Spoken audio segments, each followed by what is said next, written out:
નમસ્કાર દર્શક મિત્રો, દૂરદર્શન સમાચારમાં હું ધૈર્યા ગોર આપનું સ્વાગત કરું છું. શરૂઆત કરીશું મુખ્ય સમાચારોથી.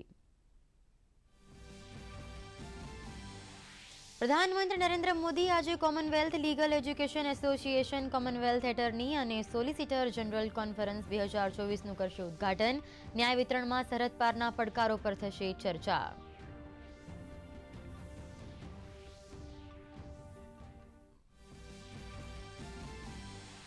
પ્રધાનમંત્રી નરેન્દ્ર મોદી ઓરિસ્સાના સંબલપુરમાં 68,000 કરોડ રૂપિયાથી વધુની પરિયોજનાઓનું કરશે લોકાર્પણ અને શિલાન્યાસ.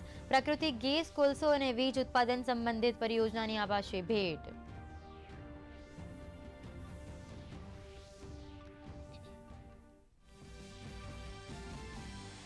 ભારતીય નેવીમાં સામેલ થયું સર્વેક્ષણ જહાજ INS સંધાયક. સંરક્ષણ મંત્રી રાજનાથસિંહે કહ્યું, આ જહાજ હિન્દ પેસિફિક ક્ષેત્રમાં શાંતિ અને સુરક્ષા જાળવી રાખવામાં બનશે મદદરૂપ.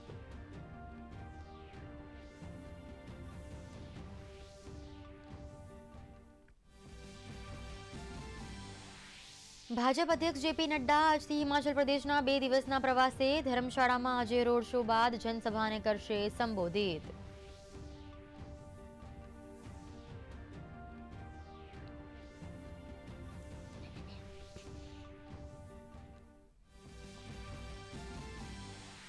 નાણામંત્રી કનુ દેસાઈએ ગઈકાલે વિધાનસભામાં રજૂ કર્યું ₹3,32,000 કરોડનું માતબર બજેટ. રમતગમત યુવા વિભાગ માટે 35%, આરોગ્ય વિભાગ માટે 32%, તો આદિજાતિના વિકાસ માટે 28% રકમની ફાળવણી.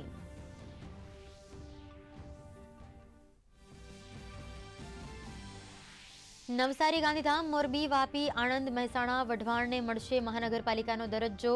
સાબરમતી રિવરફ્રન્ટ હવે ગિફ્ટ સિટી સુધી વિસ્તારી વધુ 5 કિલોમીટર લંબાવાશે. અમદાવાદ એરપોર્ટથી ગિફ્ટ સિટીના આંતરિક રસ્તા સુધી મેટ્રો કનેક્ટિવિટી વધારવાનો નિર્ણય.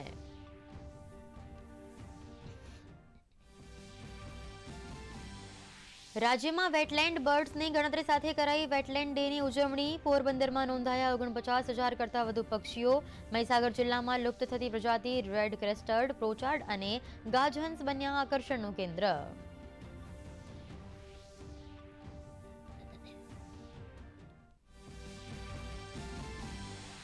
વિશાખાપટ્ટનમમાં ભારત અને ઇંગ્લેન્ડ વચ્ચે રમાઈ રહેલી બીજી ટેસ્ટમાં યશસ્વી જયસ્વાલની શાનદાર બેવડી સદી. 285 બોલમાં નોંધાવ્યા 209 રન. પ્રથમ ઇનિંગમાં ભારતના 7 વિકેટે 380 run.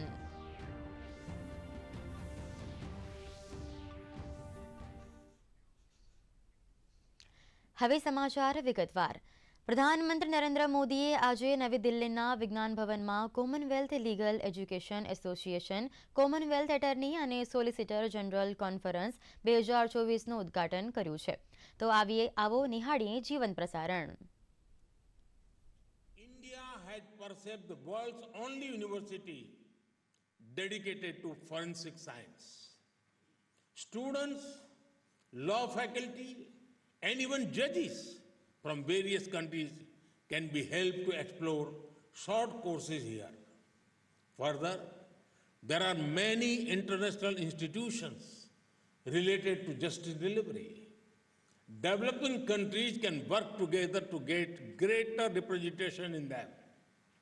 Our students can also be helped to find internship at such institutions. This will enable our legal system to learn from international best practices.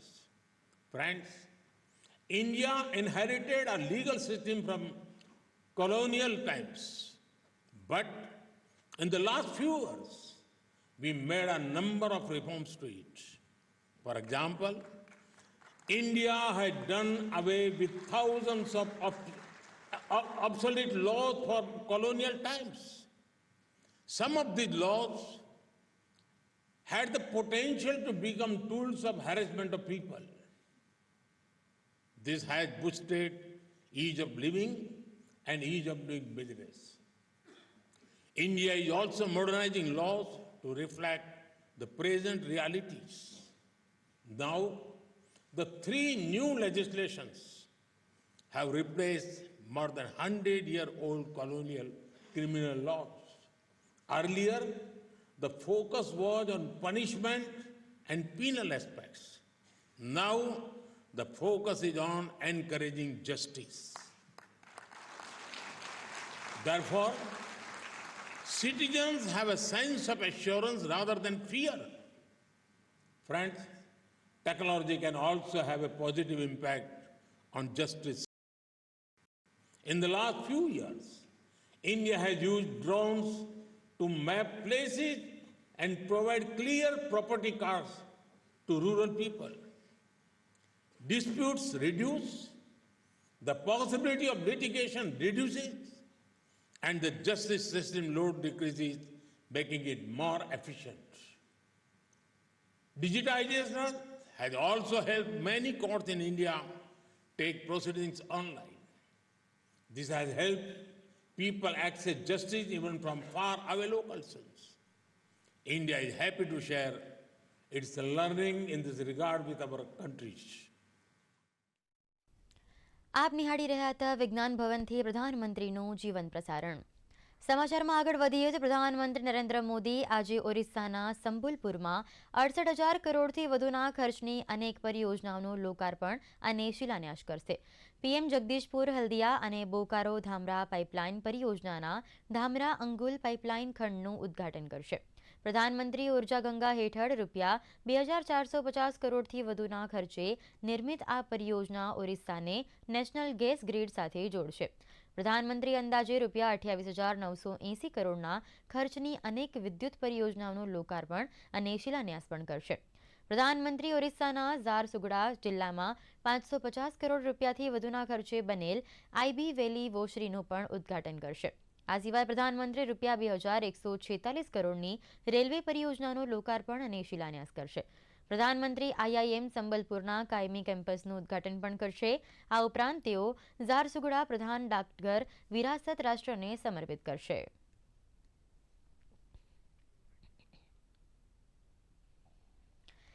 INS સંધ્યાક જહાજને આજે ભારતીય નૌકાદળમાં સામેલ કરાયું છે. સંરક્ષણ મંત્રી રાજનાથસિંહે વિશાખાપટ્ટનમમાં નેવલ ડોકયાર્ડના આઈએનએસ સંધાયકના લોકાર્પણ સમારોહમાં હાજરી આપી હતી. આ સમારોહમાં નૌકાદળના વડા એડમિરલ આર હરિકુમાર અને અન્ય પ્રતિષ્ઠિત મહેમાનો હાજર રહ્યા હતા. આઈએનએસ સંધ્યાક જહાજ Garden Reach Ship Builders and Engineers એ બનાવવામાં આવ્યું હતું. તેમાં 80%થી વધુ સ્વદેશી ઘટકો છે. આ ડિઝાઇન અને યુદ્ધ જહાજના નિર્માણમાં ભારતની કુશળતાને પુષ્ટિ કરે છે. અંદાજે 3,800 ટનની ક્ષમતા ધરાવતું આ 110 મીટર લાંબુ જહાજ 2 ડીઝલ એન્જિનથી ચાલે છે. लेकिन जैसे जैसे विकास के क्रम में वह देश विकसित होने की ओर अग्रसर होता है, वैसे वैसे उस देश के अंदर वह क्षमता आने लगती है कि वह अपनी सुरक्षा खुद करने में सक्षम हो जाता है.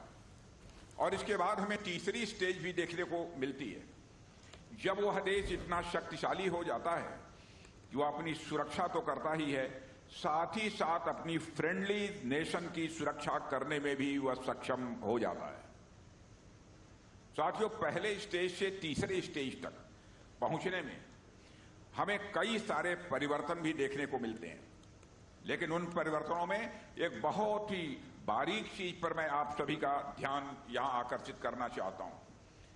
इन तीनों ही स्टेजेज में हमें क्षमता का अंतर, कैपेसिटी का डिफरेंस तो दिखता है. जहां एक तरफ पहले स्टेज पर आप खुद अपनी रक्षा नहीं कर पाते हैं, वही तीसरे स्टेज तक पहुंचते पहुंचते आप इतने ताकतवर हो जाते हैं, इतने सक्षम हो जाते हैं कि आप दूसरों की भी रक्षा करना प्रारंभ कर देते हैं.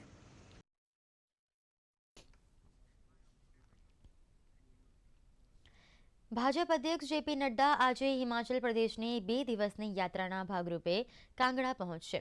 કાંગડાની મુલાકાત દરમિયાન જેપી નડ્ડા ધર્મશાળામાં એક રોડ શો કરશે, જે બાદ તેઓ ધર્મશાળાના ઝોરાવરસિંહ સ્ટેડિયમમાં અભિનંદન સમારોહમાં સામેલ થશે અને એક વિશાળ રેલીને સંબોધશે. આ સિવાય તેઓ આજે શ્રી બ્રિજેશ્વરી દેવી મંદિરમાં શીશ ઝુકાવશે. રોડ શો અને રેલી બાદ જેપી નડ્ડા બપોરે 3 વાગ્યે ચામુંડા મંદિરના દર્શન અને પૂજા અર્ચના કરશે.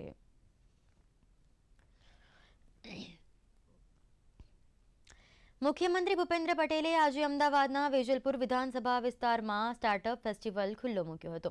આ સ્ટાર્ટઅપ ફેસ્ટિવલમાં 800 જેટલા યુવાનો દ્વારા રજીસ્ટ્રેશન કરાવવામાં આવ્યું છે.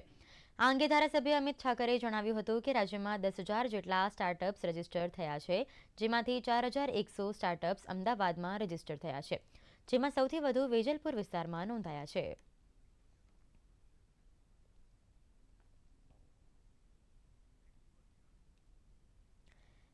નાણામંત્રી કનુભાઈ દેસાઈએ ગઈકાલે વિધાનસભામાં વર્ષ 2024-25નું 3,32,465 કરોડનું બજેટ રજૂ કર્યું હતું. રાજ્ય સરકારે શિક્ષણ વિભાગ માટે બજેટમાં કુલ 55,144 કરોડની જોગવાઈ કરી છે. આ સાથે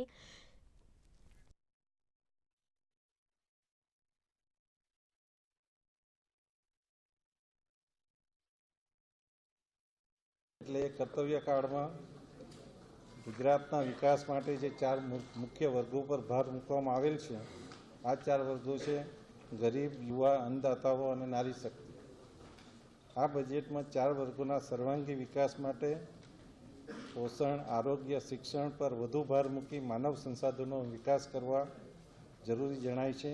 જે સાથે જ યુવા વર્ગને તાલીમબદ્ધ એટલે કે જે નવા ઉદ્યોગો આવે છે, સેમિકન્ડક્ટરનો ઉદ્યોગ આવે છે, ઘણા બધા આઈટીના ઉદ્યોગો આવે છે, ફિનટેક હબ જ્યારે આપણું ગિફ્ટ સિટી બનવા જઈ રહ્યું છે ત્યારે આ નાણાકીય વ્યવસાયોના ઘણા બધા આયામો આપણે આપણા યુવાનોને શીખવવા પડશે. આ બધા માટે આ બજેટમાં યોગ્ય વ્યવસ્થા કરવામાં આવી છે અને આ સંતુલિત બજેટ સાથે સાથે આપણા ગુજરાતના ઇતિહાસનું સૌથી મોટું બજેટ થયું છે. આપણે નમો લક્ષ્મી યોજનાની વાત કરી. નમો લક્ષ્મી યોજના એ ઘણી જ અગત્યની યોજના અને એનો ટાર્ગેટ ગ્રુપ છે પહેલી વખત કિશોરીઓને ટાર્ગેટ કરવામાં આવે. અત્યાર સુધીની મોટાભાગની યોજનાઓ જે છે એ બાળકો માટે હતી, સગર્ભા બહેનો માટે હતી, ઓલ્ડ માટે હતી, કિશોરીઓ માટે કોઈ યોજના નહોતી. અને કિશોરીઓના ગ્રુપને એટલા માટે લેવામાં આવ્યું છે કે આ ગ્રુપ જે વ્યવસ્થિત ન હોય શિક્ષણની દ્રષ્ટિએ, પોષણની દ્રષ્ટિએ અને આરોગ્યની દ્રષ્ટિએ, તો આવતી પેઢી ઉપર એની અસર બહુ ગંભીર પડવાની છે. એટલે બહુ એક જેને કહીએ ડાયરેક્ટ ટાર્ગેટ કિશોરીઓને કરીને ડીબીટીના માધ્યમથી એમના આરોગ્ય માટે, પોષણ માટે અને શિક્ષણ માટે યોજના કરી છે. આ યોજનામાં કુલ 50,000નું પેકેજ રાખવામાં આવ્યું છે. નાણામંત્રી કનુભાઈ દેસાઈએ રજૂ કરેલા બજેટને આવકારતા મુખ્યમંત્રી ભૂપેન્દ્ર પટેલે બજેટને રાજ્ય માટે સર્વગ્રાહી દિશા દર્શન કરનારું બજેટ ગણાવ્યું હતું. મુખ્યમંત્રીએ જણાવ્યું કે પાછલા એક દાયકામાં જીએસડીપીનું 15% દેવું ધરાવતું ગુજરાત સૌથી ઓછું દેવું ધરાવતું 3 મોટા રાજ્યમાં સ્થાન પામ્યું છે. તેમણે ઉમેર્યું કે ગુજરાતે નાણાકીય શિસ્તનું ઉત્તમ ઉદાહરણ પૂરું પાડ્યું છે. ગુજરાતનું વર્ષ 2024-25નું બજેટ સાતત્યપૂર્ણ વિકાસ દ્વારા વિકસિત ભારત એટ 2047ના વડાપ્રધાન શ્રી નરેન્દ્રભાઈ મોદીના સંકલ્પને સાકાર કરનારું બજેટ છે. સમગ્ર સમાજના સર્વગ્રાહી વિકાસ સાથે ખાસ કરીને ગરીબ, યુવા, અન્નદાતા અને નારી શક્તિને વિશેષ પ્રાધાન્ય આપીને તેમના વિકાસને પ્રોત્સાહિત કરતું આ બજેટ છે. ગયા વર્ષે ઐતિહાસિક રૂપિયા 3 લાખ કરોડનું વિકાસલક્ષી બજેટ આપ્યું હતું. આ વર્ષે ફરી એકવાર તેમાં 10%નો વધારો કરીને 3,32,000 કરોડની માતબર જોગવાઈવાળું બજેટ જનતા જનાર્દનની સેવામાં અમે લાવ્યા છીએ. ગઈકાલે રજૂ થયેલા બજેટમાં રાજ્યની 7 નગરપાલિકાઓને મહાનગરપાલિકા જાહેર કરવાની જોગવાઈ કરવામાં આવી હતી, જેમાં ઉત્તર ગુજરાતના પાટનગર સમા મહેસાણા નગરપાલિકાને પણ મહાનગરપાલિકાનો દરજ્જો આપવામાં આવશે.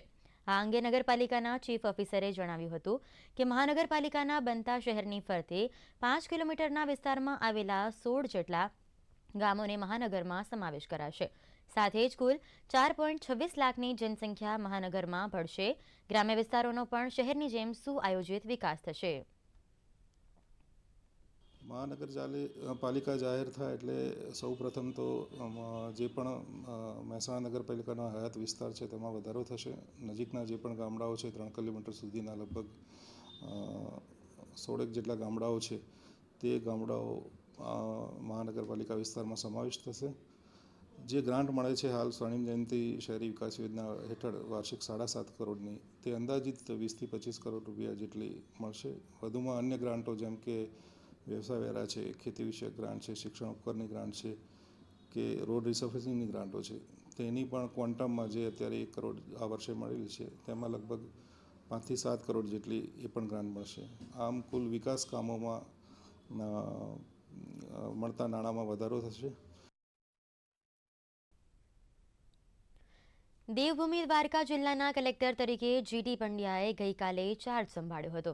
અધિકારીગણ, કર્મચારીગણ અને મુલાકાતીઓએ નવનિયુક્ત કલેક્ટરને મળીને શુભેચ્છાઓ પાઠવી હતી. બાદમાં કલેક્ટર જીટી પંડ્યાએ પૂર્વ કલેક્ટર અશોક શર્મા સાથે જગત મંદિરની મુલાકાત લીધી હતી અને દ્વારકાધીશના દર્શન કર્યા હતા. તેમણે મંદિર દ્વારા કરવામાં આવેલી વ્યવસ્થાનું નિરીક્ષણ કર્યું હતું અને મંદિર પ્રશાસન સાથે ચર્ચા કરી હતી.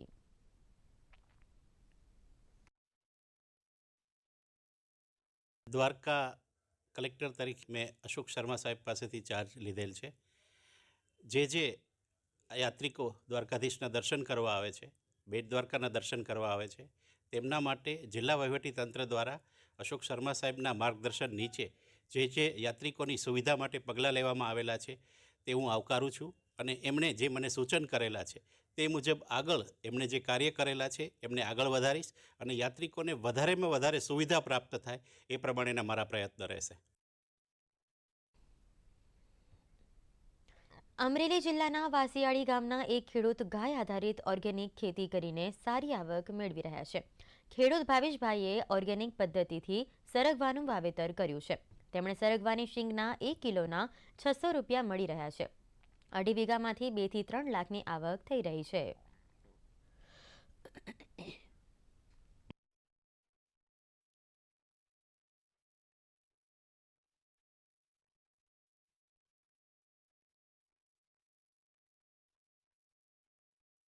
જે સરગવાની ખેતી કરે છે અને સૌથી અગત્યની વાત પોતે માર્કેટિંગ પણ સારી રીતે કરવા માટે એમણે એક્સપોર્ટરના સંપર્કો મેળવી બાગાયત ખાતાના સંકલનમાં રહી અને પોતાનો સરગવો બહાર એક્સપોર્ટ થાય એ દિશામાં એમને આગળ વધતા થયા છે. ત્યારે સરકારશ્રીની બાગાયત ખાતાની સરગવાની ખેતીમાં સહાયની યોજનાઓનો લાભ પણ એમને મળતો થાય એ દિશામાં માહિતગાર કર્યા છે અને ભવિષ્યમાં એમના જેવા બીજા ખેડૂતો પણ આવી યોજનાઓનો લાભ લઈ અને આગળ વધે એવા સરકારશ્રીના પ્રયત્નો રહ્યા છે. અને મેં આ ખેતી સરગવાની ચાલુ કરી છે પણ એમાં અંદાજે મને 50,000નો વીઘો પડે એવો અંદાજ છે. એટલે 2.5 વીઘાનો છે, 2.5 લાખનું ઉત્પાદન આવે એવું છે. સરકારી એપ્લિકેશન મૂકી છે, જે કાંઈ સહાય થાય. ખેતી તો સરગવાની કરવામાં સારું, કપાસ ને બીજા કરતાં આમાં સારો ફાયદો મળે છે. આંતરપાક વાવી હતી, કપા લીધો તો, બાકી કોઈ પણ વસ્તુ શરૂઆતમાં તમે ગમે વાવી શકો. આગલા વર્ષે વાવ્યો તો સરગવો, તો એમાં ડુંગળી વાવી હતી, ઘાવરિયું. વિશ્વભરમાં કેન્સર રોગ સામે જાગૃતિ લાવવાના આશયથી દર વર્ષે 4 ફેબ્રુઆરીએ વિશ્વ કેન્સર દિવસ ઉજવાય છે. ત્યારે HCG કેન્સર સેન્ટર અમદાવાદ દ્વારા કેન્સરના રોગ સામે લડત આપવાના ભાગરૂપે પાવર ઓફ ગુડ વિશેસ નામે કાર્યક્રમ યોજાયો હતો. આ કાર્યક્રમમાં કેન્સરથી બચવાના ઉપાય અને તેની સારવાર વિશે માહિતી અપાઈ હતી. આ કાર્યક્રમમાં કેન્સર પીડિત સાથે વાર્તાલાપ કરાયો હતો અને તેમને પ્રોત્સાહિત કરાયા હતા.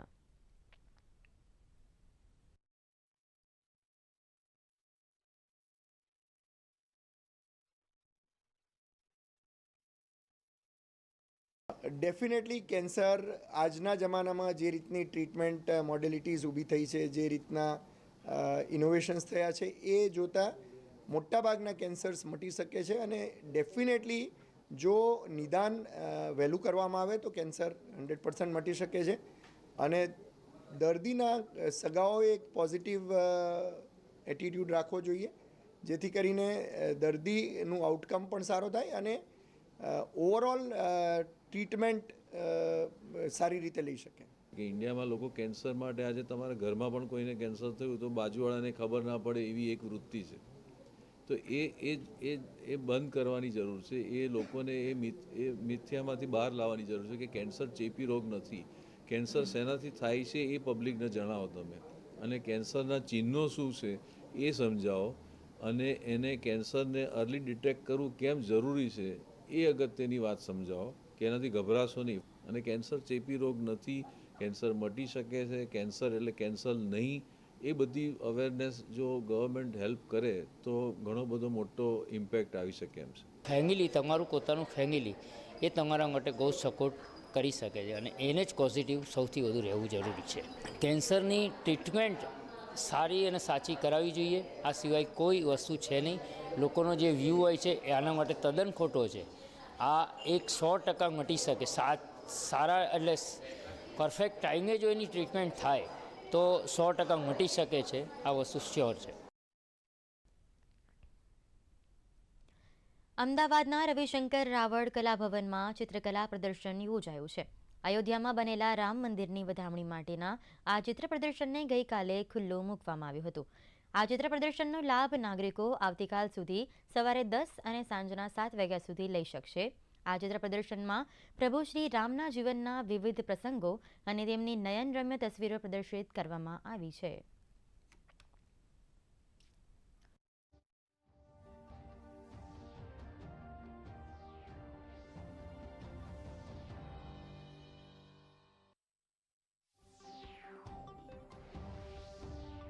જે અત્યારે રામ ભગવાનનું એક વાતાવરણ બની રહ્યું છે એ હેતુને લઈને અમને આઈડિયા આવ્યો કે ચલો ભાઈ આપણે રામ ભગવાનના ઉપર આપણે પેઇન્ટિંગનું એક્ઝિબિશન કરીએ.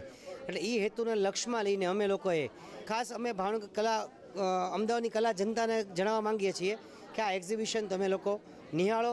અહીંના જે કલાકારો છે, બહારથી જે કલાકારો આવ્યા છે, ભાવનગર, રાજકોટ, સુરેન્દ્રનગર અને ભારતની બહારના પણ ટૂંકમાં પાર્ટિસિપેટ થયેલા છે. ઘણા પેઇન્ટિંગ્સ વોટર કલરમાં છે, ઓઇલ પેસ્ટલમાં છે, એક્રેલિકમાં છે, canvas oil on canvas paintings છે. એમ તમને અહીં ઘણી અલગ અલગ શૈલીઓના પેઇન્ટિંગ્સ જોવા મળશે. તો દરેકને વિનંતી છે કે આ એક્ઝિબિશન રૂબરૂ આવીને જોવે.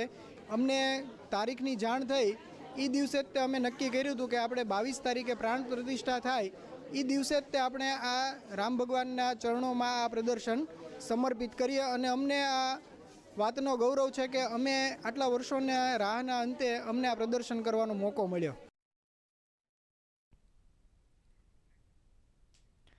વડોદરાના યાજ્ઞિક વિદ્યાલયમાં વિદ્યાર્થીઓ માટે રમોત્સવ ઉજાઈ રહ્યો છે. વડોદરાના રણજી ક્રિકેટર જયકિશન કોલસાવાલાએ મશાલ પ્રગટાવીને આ રમતોત્સવનો પ્રારંભ કરાવ્યો હતો. શાળાના 800 જેટલા બાળકોએ વિવિધ રમતોમાં ભાગ લીધો હતો. બાળકોએ દોડ, લીંબુ ચમચી, સંગીત ખુરશી, ગોળા ફેંક સહિતની વિવિધ રમતોમાં ભાગ લીધો હતો.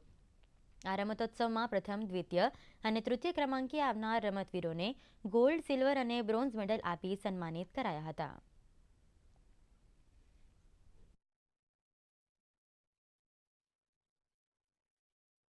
એ જ છે અત્યારે જો જે રીતે આપણું ગવર્મેન્ટ બી સ્પોર્ટ્સને આટલું પ્રમોટ કરે છે એ જોઈને ઘણી ખુશી થાય છે.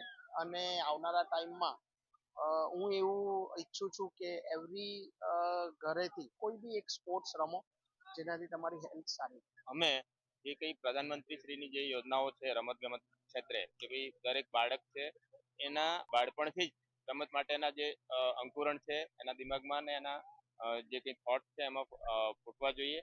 એ હેતુને સાર્થક કરવા માટે આ જે કંઈ અમે ઉજવણી કરી રહ્યા છે 23મા વર્ષની એ અમે સ્પોર્ટ એન્યુઅલ ડે તરીકે ઉજવી રહ્યા છીએ. જે નાના બાળકોને ગમે એ રીતે રમતનું આયોજન કર્યું. मुझे फर्स्ट मेडल मिला है और मैं प्रधानमंत्री जी ने जैसे सारी गर्ल्स को स्पोर्ट्स में आगे किया है वैसे भी मैं भी अपनी स्कूल से स्पोर्ट्स में आगे होना चाहती हूँ. मैं चाहती हूँ जो हमारी स्कूल है उसमें जितनी भी गर्ल्स है वो ऐसे ही फर्स्ट आए, सेकंड आए और हमारी स्कूल का नाम रोशन करे.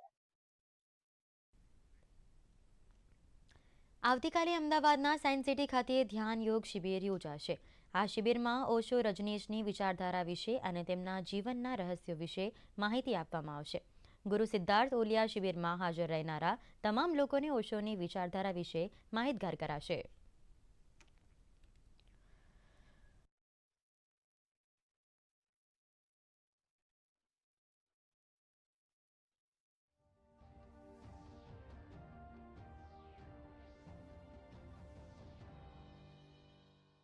ये प्रोग्राम है जो हमारे परम गुरु ओशो हैं और ओशो हमारे ही नहीं पूरी पृथ्वी के हैं और ओशो अपने आप में एक आज भी वर्तमान युग में एक रहस्य बने हुए हैं. लेकिन वो रहस्य खोला जा रहा है क्योंकि सनातन धर्म में सदगुरु की जीवंत परंपरा चलती है. वही अपने आगे उस गुरु को खोल सकते हैं और अपने जीवन के रहस्य को जाना है. मैं कौन हूँ का प्रश्न उनका हल हुआ है. उन्होंने जाना है परमात्मा के अलग अलग आयामों को और बड़े बड़े अनुभवों से, ध्यान के अनुभव से, समाधि के अनुभव से, सुमृत के अनुभव से वो गुजर रहे हैं और अपना जीवन आनंदित किया है। કેન્દ્ર શાસિત પ્રદેશ દમણમાં દમણગંગા નદી અને સમુદ્રના સંગમ સ્થળે ભગવાન નારાયણના મંદિરનું નિર્માણ કરાયું છે. આ મંદિરની પ્રાણ પ્રતિષ્ઠા ટૂંક સમયમાં યોજવામાં આવશે. આ પ્રાણ પ્રતિષ્ઠા મહોત્સવમાં યજ્ઞ, ધ્વજારોહણ, મૂર્તિ સ્થાપના, મહાઆરતી અને મહાપ્રસાદનું આયોજન કરાયું છે.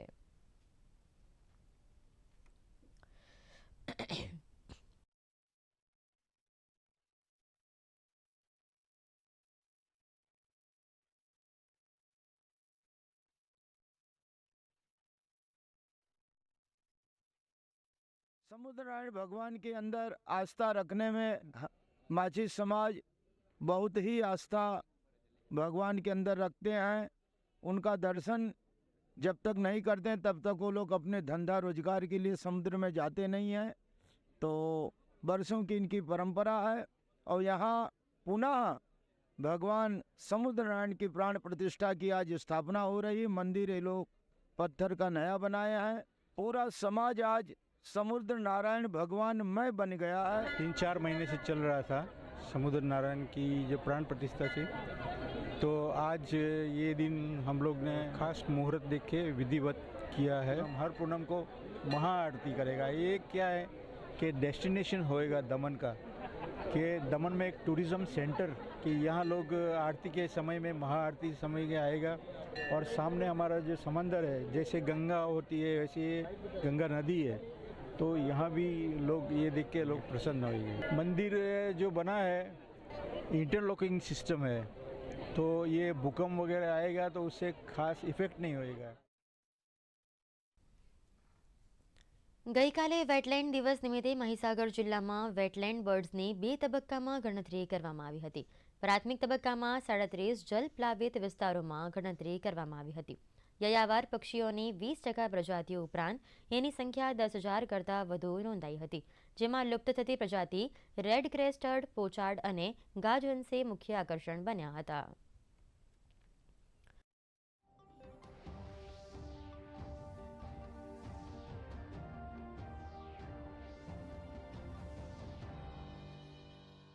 ટોટલ અંદાજિત 75 જેટલી સ્પીસીસ વેટલેન્ડ બર્ડ્સની સ્પીસીસ આપણા ત્યાં નોંધવામાં આવી છે આ 2 દિવસની અંદર, અને એની ઓવરઓલ જે સંખ્યા છે એ 10,000ની પણ આપણે પાર કરી ચૂક્યા છીએ.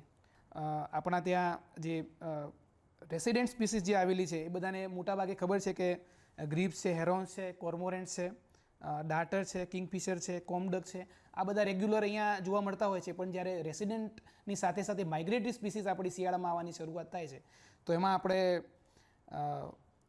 ગાડવોલ્સ છે, પોચાર્ડ છે, વ્હાઇટ આઈ પોચાર્ડ છે, ખાસ કરીને પિનટેલ છે, વિજોન્સ છે, શોવલર છે, એમ અલગ અલગ પ્રકારના 74 થી 75 જાતના આપણને બર્ડ્સ જોવા મળ્યા છે. અરબી સમુદ્રના કિનારે આવેલું પોરબંદર વેટલેન્ડ પક્ષીઓ માટે અનોખા આકર્ષણનું કેન્દ્ર છે. શહેરની વચ્ચોવચ્ચ સુંદર મજાનું પક્ષી અભયારણ્ય પણ આવેલું હોય તેવા જૂથ શહેરોમાં પોરબંદર એક છે. શિયાળામાં પોરબંદરમાં કુંજ, પેણ, ગરણો, કરકરો, સોલેવર અને ડકની ઘણી પ્રજાતિઓ જોવા મળે છે. પોરબંદરમાં નાના મોટા 32 વેટલેન્ડ છે, જેમાંના 17 વેટલેન્ડમાં તાજેતરમાં પક્ષીઓની ગણતરી કરવામાં આવી હતી. આ પક્ષીની ગણતરી દરમિયાન 49,000 કરતાં પણ વધુ પક્ષીઓની હાજરી જોવા મળી હતી.